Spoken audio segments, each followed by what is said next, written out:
retrouve pour une nouvelle vidéo et il s'agit cette fois d'une pile à lire pour le Flowers Books Challenge organisé par Cam de la chaîne Madame Errance.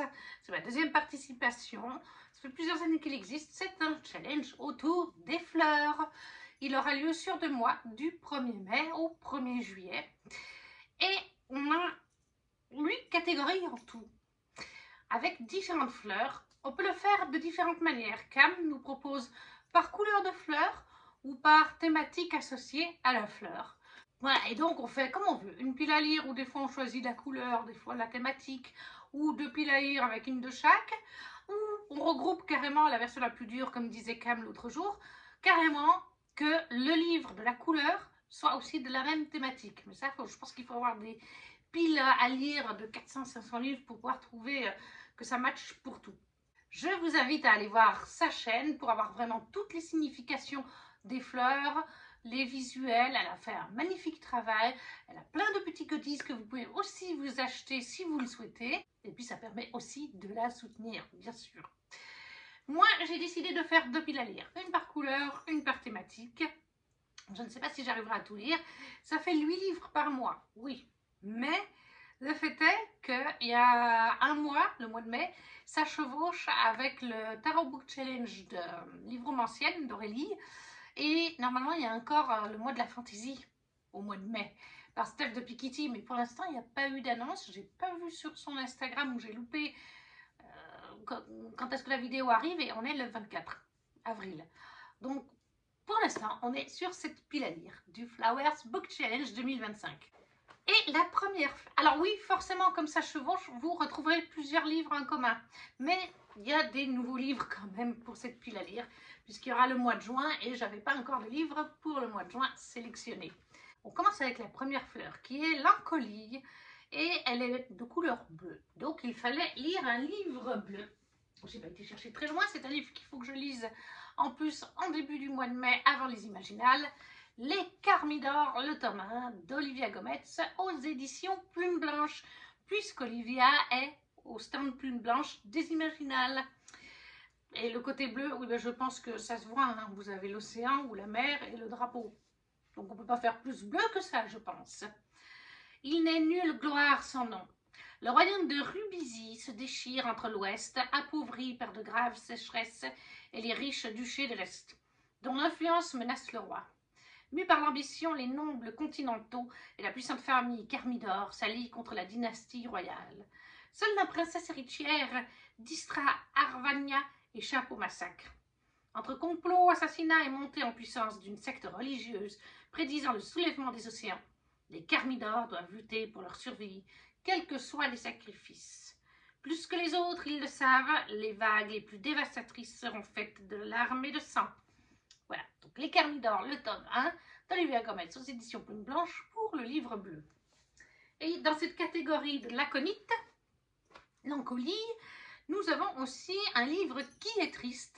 Et ça va être un e-book. C'est Ludivine qui m'a donné l'idée parce que moi, des livres tristes, je n'en ai pas. Ou un petit peu, mais c'est pas mon truc la tristesse. Donc, mais je tenais à faire le challenge vraiment à fond. Et il y a un livre qui est en fait pour l'instant dans ma palle. Donc je vais le prendre en e-book. Si ça me plaît, j'achèterai certainement physiquement, mais plus tard. Et il s'agit de la saga Les Anges d'Elysium, le tome 1, Plume, qui est d'Olivia Wildenstein, aux éditions, cette fois, je ne sais plus si c'est l'Archipel. Voilà, c'est sous l'Archipel. Olivia Wildenstein, on la connaît aussi pour Le Royaume des Corbeaux, aux éditions Corrigan. Mais là, cette fois, c'est chez l'Archipel. Voilà, et donc en fait, c'est parce que je cherchais un livre, j'ai demandé à Mandy Redmoon et Ludie Wonderland, si elles avaient des recours de titres tristes, et Ludivine m'a fait 2 propositions. Voilà, elle m'a dit, il y en a un, je sais que tu l'as dans ta wishlist ou ta palle, et l'autre, je ne sais pas, l'autre c'était 1000 baisers. Mais j'ai pas vraiment envie d'aller sur 1000 baisers, alors que Plume, le tome 1 là, des Anges d'Elysium, est dans ma palle. Et là, qu'est-ce qu'on nous dit? En mots-clés, on a romance paranormale, Roméo et Juliette. C'est pour ça qu'elle m'a dit que je pouvais y aller. Elle a lu les 3 tomes. Voilà, donc elle m'a dit, tu peux y aller, ça correspond. Ange, fantaisie, amour impossible et mafia. Ça devait être une mission rapide. Si quelque chose a bien été rapide, c'est la vitesse à laquelle j'ai échoué. Il ne lui reste plus qu'un mois pour gagner les plumes qui lui manquent quand Light, âgée de 20 ans, embarque pour Paris où elle doit rencontrer son tout dernier projet, Jarod Alder, 25 ans, chef de la mafia parisienne et pêcheur de la pire espèce, un triple. Si Light parvient à convaincre Jarod d'accomplir une seule bonne action, elle a une chance de gagner 100 plumes. Plus qu'il n'en faut pour compléter ses ailes et accéder à Elysium, la terre des anges. Ce dont elle ne se doute pas, c'est que le charme ténébreux de Jarod va lui coûter des plumes. Elle a la ferme intention de le sauver et lui la ferme intention de la détruire. Jusqu'à ce qu'il prenne conscience qu'en détruisant ses ailes, il détruit aussi son cœur. Un cœur qu'il rêverait d'entendre battre rien que pour lui. Une réécriture moderne de Roméo et Juliette mettant en scène un pêcheur invétéré et un ange qui ne reculera devant rien pour le sauver. Une lecture idéale pour les adeptes de romances dark surnaturelles. Donc voilà. Plume, le tome 1 de Les Anges des Elysium de Olivia Wildenstein chez l'Archipel, je vous ai dit? L'Archipel, oui. Qui est donc pour l'encolure un livre qui est triste. En deuxième fleur, nous avons le Dahlia, avec un livre rose. Et là, pour le coup, le livre rose, il n'y a pas que du rose dessus, mais pour moi, c'est du rose. Oser ses rêves, un twist and tell de Cendrillon, donc, d'Elisabeth Lim. Elisabeth Lim qu'on a déjà lu pour les 6 couronnes écarlates, si je me souviens bien. Et donc, oui, c'est pour là, parce que pour moi, c'est rose. Après, en haut, c'est plus mauve, violet mauve, mais là, c'est rose. Et donc, les twist and tell, le concept, c'est qu'en fait, on est sur le Disney, que l'on connaît. Mais le concept, c'est « et si un événement du dessin animé avait changé ?» Juste un. Ça va changer après le cours de l'histoire. Incapable de prouver qu'elle est la jeune fille que tout le royaume recherche, Cendrillon décide de tourner la page et de prendre un nouveau départ. Elle n'acceptera pas plus longtemps d'être l'esclave de Madame Trémène, sa marâtre. Cette période est révolue. Portée par sa nouvelle résolution, elle laisse derrière elle sa vie passée et parvient à se faire engager au service de la sœur du roi. En visite au château, seulement rien ne se passe comme prévu. Cendrillon devient malgré elle le témoin d'un complot visant à faire tomber le roi et le prince. Pire encore, elle comprend que les fées sont depuis longtemps les victimes d'une terrible injustice et sa propre fée marraine en subit les conséquences. Confrontée à de telles menaces, Cendrillon doit trouver un moyen de mettre un terme à toutes ces machinations avant qu'il ne soit trop tard. Ceci n'est pas l'histoire de Cendrillon telle que vous la connaissez. C'est une histoire de loyauté, de courage, d'amour. Une histoire où seul un détail peut tout changer. Donc voilà, Elisabeth Lim, Oser ses rêves, aux éditions H.T. Rose, bien sûr, pour le livre rose dans le Dahlia. Toujours dans le Dahlia, la deuxième façon de faire le challenge, c'est avec une grande saga. Et là, je n'ai pas été chercher très loin non plus. J'en ai plusieurs des grandes sagas, mais j'ai le tome 2 qui était de toute façon dans ma pile à lire pour le Tarot Boot Challenge. Alors, Oser ses livres, Oser ses rêves et Plume, ce sont des nouveautés. Si vous avez vu l'autre pile à lire pour le Tarot, vous savez que c'est des nouveautés. Ça, ce n'en est pas une, c'est dans le Tarot aussi, donc à lire au mois de mai.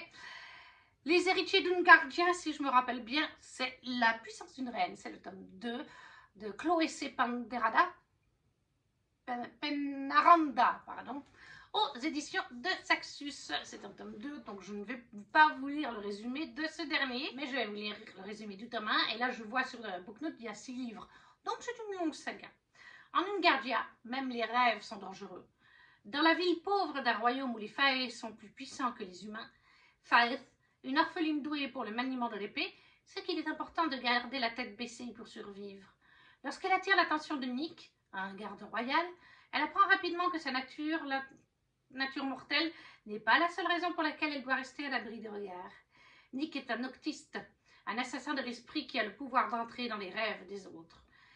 Qu'elle lui fasse confiance ou non, il est sur le point de réveiller chez Faith des capacités qui ne devraient pas exister chez une humaine. Une bataille se prépare et Faith ne peut pas la mener qu'avec l'acier. À l'intérieur des murs de la ville, des soupçons grandissent, et dans la ville extérieure, elle a des liens plus profonds à protéger. Que se passerait-il si une improbable jeune humaine naissait avec le secret le plus sombre de tous? Voilà, donc c'est le tome 2 des Gadja d'Ungardia de Chloé C. Penaranda chez de Saxus pour une longue saga dans le Dahlia. Ensuite, la troisième fleur, c'est la tulipe avec un livre rouge. Et là, je n'ai pas été chercher très loin, ça me permet de continuer une saga. Le tome 2 de Ces plaisirs violents de Chloé Gong chez De Saxus, c'est donc Nos fins violentes. C'est une réécriture pour le premier tome, et là aussi d'ailleurs, de Roméo et Juliette. Oui, donc du coup, je vais donner de Roméo et Juliette dans ce challenge. Dans les années 1900, si je me rappelle, à Shanghai, de mémoire du tome 1, où en fait on a deux mafias. On a la mafia de Shanghai, qui est dirigée par la famille de Shanghai, hein, et on a une mafia, je crois que c'est des Russes, me semble-t-il, de mémoire, qui se sont implantés là, avec leur famille bien sûr, et c'est une guerre rivale, comme Roméo et Juliette, entre ces deux familles, dans les rues de Shanghai. Mais on a un petit aspect, en fait, un peu fantastique, fantasy, qui arrive, car il va y avoir des séries de meurtres, et ça va au final devenir... ça va au final impliquer les deux familles. Au début, ça ne l'est pas, mais ça va les impliquer, et à un moment donné, ils vont chacun mener leur enquête, et ça va les mener l'un vers l'autre, parce qu'il faut résoudre ça. C'est des meurtres sanglants. C'était assez glauque de mémoire. Il me semble, il ne faut pas être de mémoire, je crois que c'est des insectes. Il ne faut pas avoir peur des insectes. Si vous n'aimez pas les insectes, le roman, le tome 1 ne vous plaira pas. Il y a des scènes assez avec des insectes. Mais voilà, ça c'est le tome 2. C'est une duologie. Par contre, Chloé Gong, dans cette saga, elle fonctionne un peu comme le Pont des Tempêtes ou les Couronnes de Nyaxia, si vous voulez, car c'est des duologies. Là, c'est la fin de la première duologie, mais il y a une seconde duologie, il me semble que c'est une seconde duologie. C'est Cruelle Dame Fortune, le tome 1, je l'ai pour plus tard. Je ne sais plus si je l'ai acheté, ou peut-être que je ne l'ai pas acheté, mais il est dans ma wishlist. Mais je sais pertinemment que c'est la suite de ça, mais avec d'autres personnages et quelques années plus tard. Donc on n'est pas obligé de lire celui-là pour le lire. Par contre, si vous voulez lire celui-là, il faut d'abord lire cette saga avant de faire la deuxième, parce que dans la deuxième, vous avez des éléments qui spoilent la fin de cette duologie-là, concernant ces personnages-là. Je le sais parce que je ne sais plus pourquoi j'avais lu quelque chose vis-à-vis de Cruelle Dame Fortune, la suite, et je me suis fait spoiler en lisant ce petit résumé ou cet avis, ce qui se passait à la fin de celui-là. Donc, il faut les lire dans l'ordre. Si tout d'un coup vous souhaitez lire Chloé Gong, il faut vraiment commencer par ça si vous voulez tout lire et pas par l'autre duologie. Donc, Ces plaisirs violents, tome 2, Nos fins violentes, Chloé Gong chez De Saxus, pour la couleur rouge, pour la tulipe. Toujours pour la tulipe, nous avons une romance passionnelle. Et là, je ne l'ai pas encore parce qu'il ne sortira que le 28. Il fait par contre partie de ma pile à lire aussi du Tarot Book Challenge. C'est une romance, et je pense que ça va être une romance passionnelle. La passion peut avoir différentes manières d'être interprétée. Ça peut être comme Poppy et Castel dans Le Sang la cendre, où c'est passionnel, où ils peuvent donner leur âme l'un à l'autre. Mais ça peut aussi être caliente, tout ça. Et du coup, moi, j'y ai mis un livre qui me fait très envie, Cœur glacé, le tome 2 d'Élodie Federbe, en auto-édité, Fragancia. Et dans ce tome 2, on suit en fait cette fois Riche et Fragancia. Ce sont des personnages qu'on voit déjà dans le tome 1. Fragancia est la meilleure amie de Hoshi, le héros principal du premier roman, qui est un MM pour le premier roman d'ailleurs. On voit leur coach, qui est le love interest de Hoshi dans le tome 1. Donc l'univers est connecté. Si vous avez envie de lire les deux, mais que vous voulez commencer par Fragancia, non, en fait. Il faut commencer par Hoshi, puisqu'on va voir leur coach débarquer au début de Hoshi. Pourquoi ils débarquent? Leur romance sera développée. Et là, Fragancia, je pense qu'on va être un petit peu en parallèle des deux histoires. Je pense. Mais c'est mieux de commencer par Hoshi, plutôt que juste Fragancia. Après, si vous n'avez pas envie de lire un MM, eh bien, vous lisez juste Fragancia, c'est aussi possible. Mais si vous voulez lire les deux, ne commencez pas par Fragancia pour revenir ensuite à Hoshi, je pense que ça ne va pas le faire.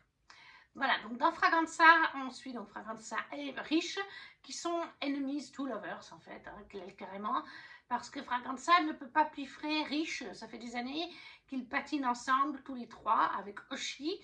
Il y avait même un quatrième membre dans leur groupe, mais Riche, eh bien, c'est le fils du maire, entre autres choses. Ça ne veut pas dire qu'il aime beaucoup son père, mais voilà, c'est le fils du maire Il est ultra populaire, il a une grande bande de potes, il n'a pas la langue dans sa poche. Fragancia non plus, attention, elle est Sunshine et lui il est Grumpy par contre. Hein, voilà, c'est le Grumpy Sunshine. Donc on va suivre leur évolution. Moi je les connais un petit peu grâce au premier tome. Je sais qu'il y en a un des deux qui a une évolution déjà en cours de route. L'autre on ne sait pas encore, même si on a des doutes. Ça va être leur romance.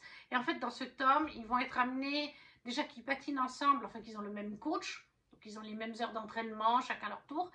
De mémoire, ils vont devoir patiner ensemble, vraiment faire un couple pour aller peut-être jusqu'aux Jeux Olympiques. C'est en tout cas leur but, le but de leur coach, c'est en tout cas le but de leur coach d'essayer d'amener tout ce petit monde aux Jeux Olympiques. Donc, Cœur glacé, le tome 2 d'Elolifia d'Herbe en auto-édité pour une romance passionnelle, parce que je pense que ça va être une romance passionnelle. La quatrième fleur, c'est la violette, avec bien un livre violet. Et là, j'ai mis un nouveau livre que je dois lire avant les imaginales en anglais. A Language of Dragons, que je trouve cette édition magnifique de S.F. Williamson, qui existe aussi en français, qui est sorti chez Big Bang, si je me rappelle bien, et dont l'autrice est tous imaginale. Moi, je l'ai eu dans l'édition Fairyloot, donc je vais faire dédicacer cette version. Il suffit d'une étincelle pour allumer un brasier. Londres, 1923.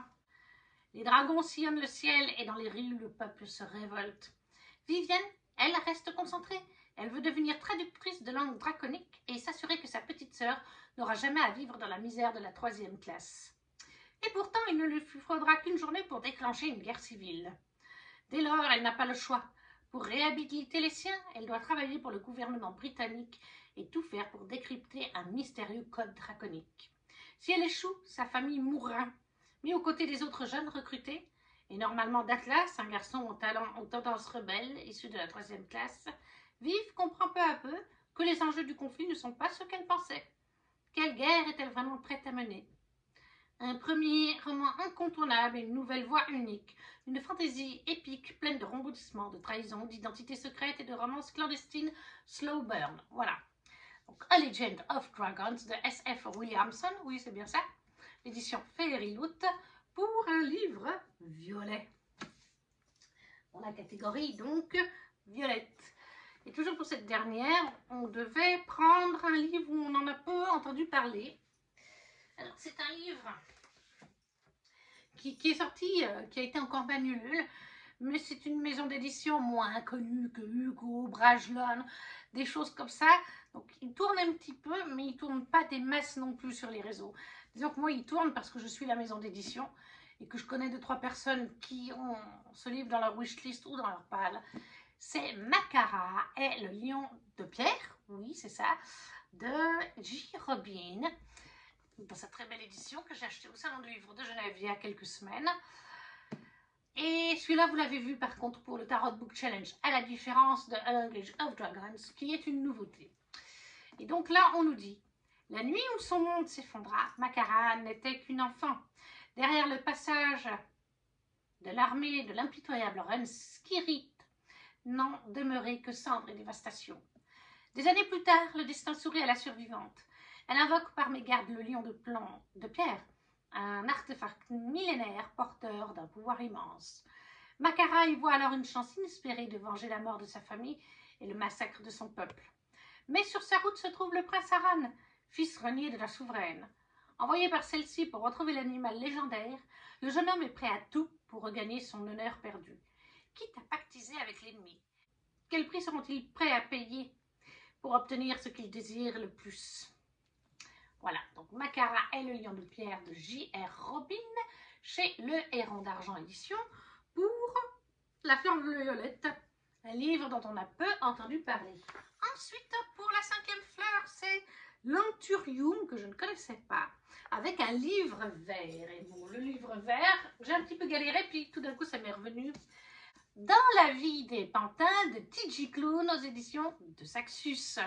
C'est un one-shot si je me souviens bien. Et on peut pas faire plus vert que ça. Hein. Et j'adore T.J. Klune.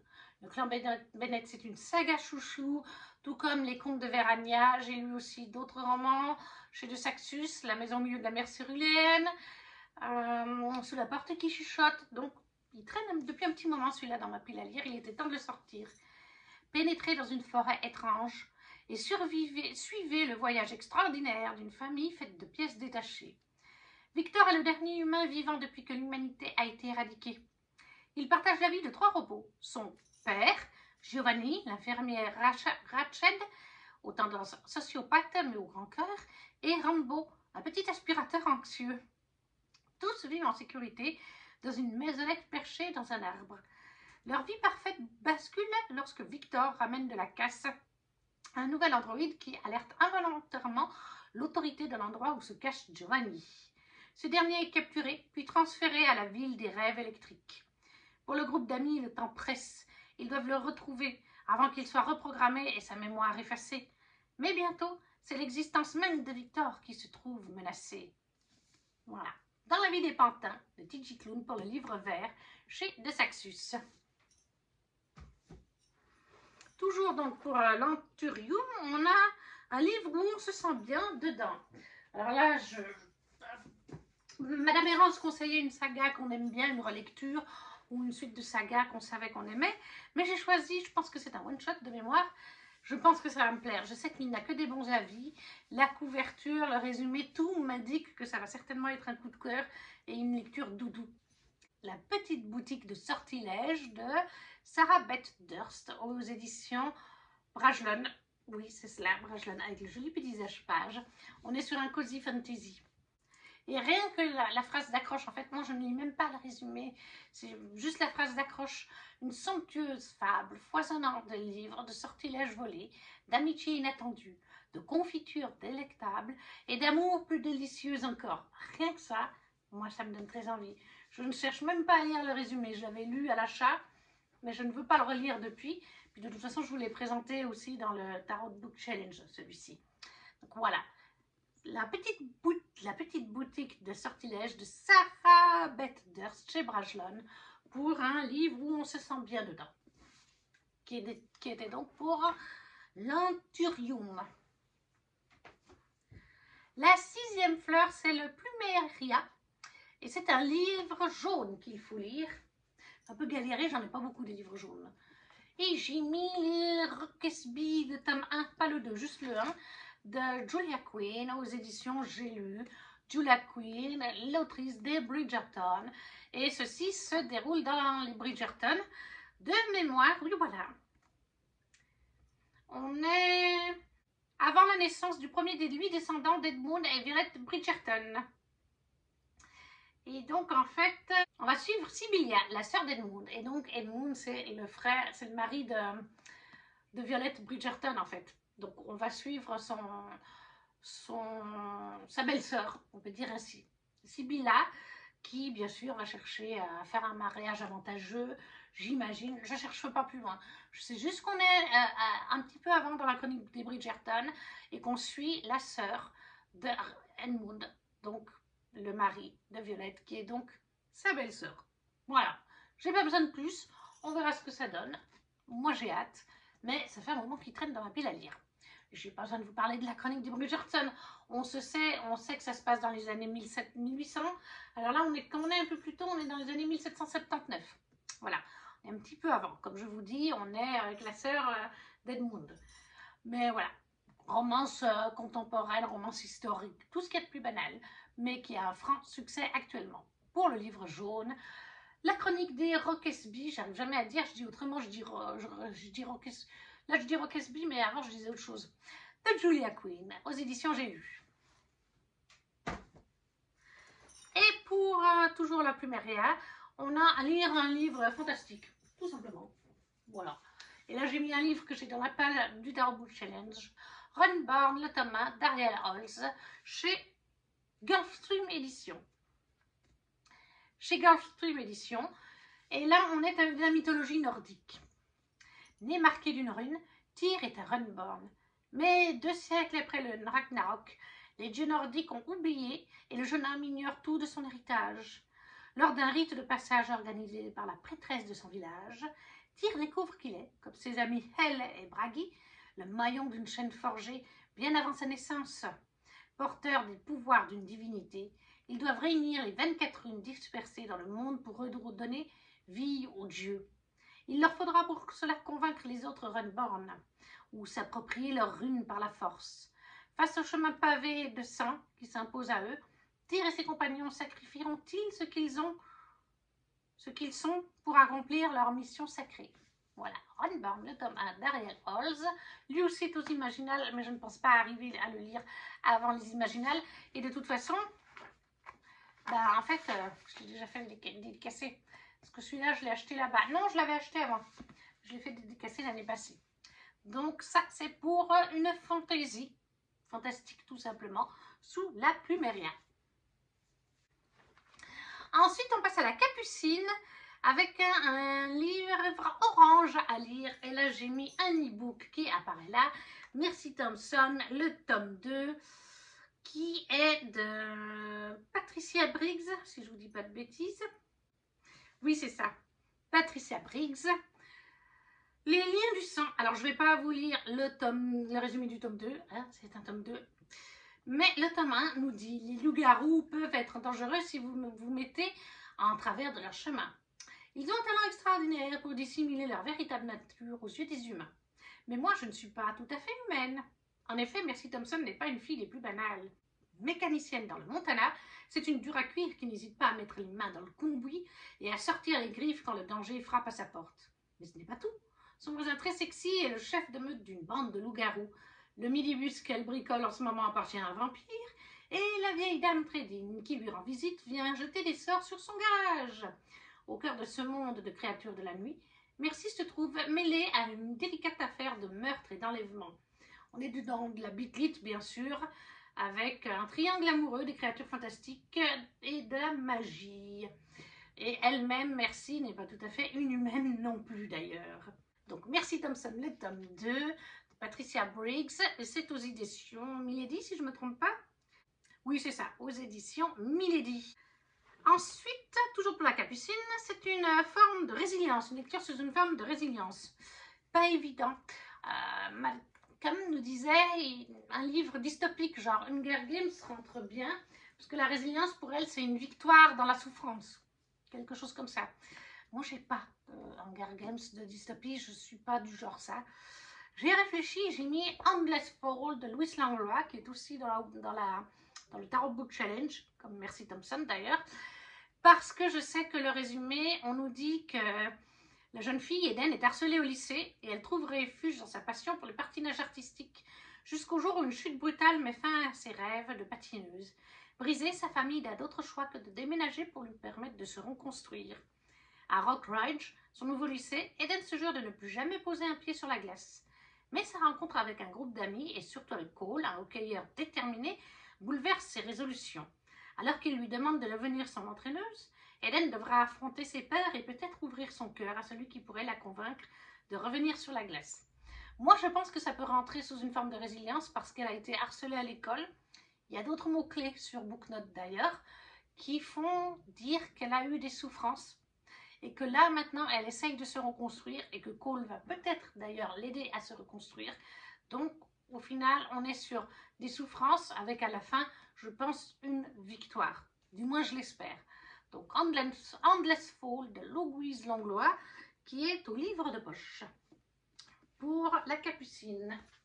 Et le dernier livre, c'est le Lys Noir, avec un livre noir. Et là, j'y ai mis Selena de Célia Reus. Je crois que c'est de l'auto-édité, ça fait un moment qu'il est dans ma pile à lire. C'est un nouveau livre parce que j'ai découvert que Célia serait aux Imaginales. Et donc, je souhaite lire ce premier tome, éventuellement lui acheter la suite si ça me plaît. Donc, livre noir, on est complètement dedans.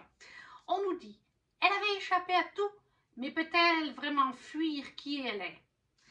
Et du coup, dans les mots-clés, on nous parle de fantaisie, quête, aventure, voyage, royauté, mercenaire. Et juste la petite phrase j'accroche parce que le résumé est un peu trop grand. Un groupe de mercenaires, une héroïne et une héroïne aux 1000 secrets.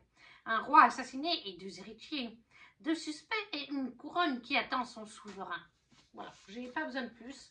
Je l'avais eu dans une box littéraire qui n'existe plus actuellement. Je devais avoir le tome 2 dans cette box littéraire. J'avais payé pour la box et la personne croulait sous les dettes ou sous le... Enfin bref, elle s'est laissée submerger et on n'a jamais eu le 2e tome. L'autrice n'était pas très contente.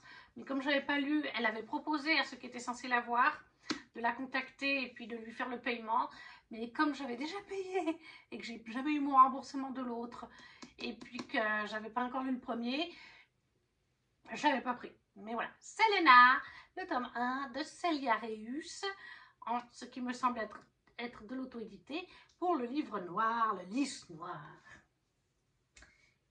Et le dernier roman, c'est une relique de Mappal. Et c'est vraiment une des premières reliques de Mappal. Les Dragons de Venise de Kevin Monfils aux éditions du Héron d'Argent. C'est carrément un des plus vieux livres avec le tome 4 de la sélection. Mais comme j'ai pas le tome 5 de la sélection, je ne l'ai pas mis dans ma liste. Je ne veux pas le lire pour l'instant. Donc celui-ci, c'est un nouveau roman pour cette pile à lire, tout comme l'était derrière Selena, qui ne sont pas tous les deux dans le Tarot Book Challenge.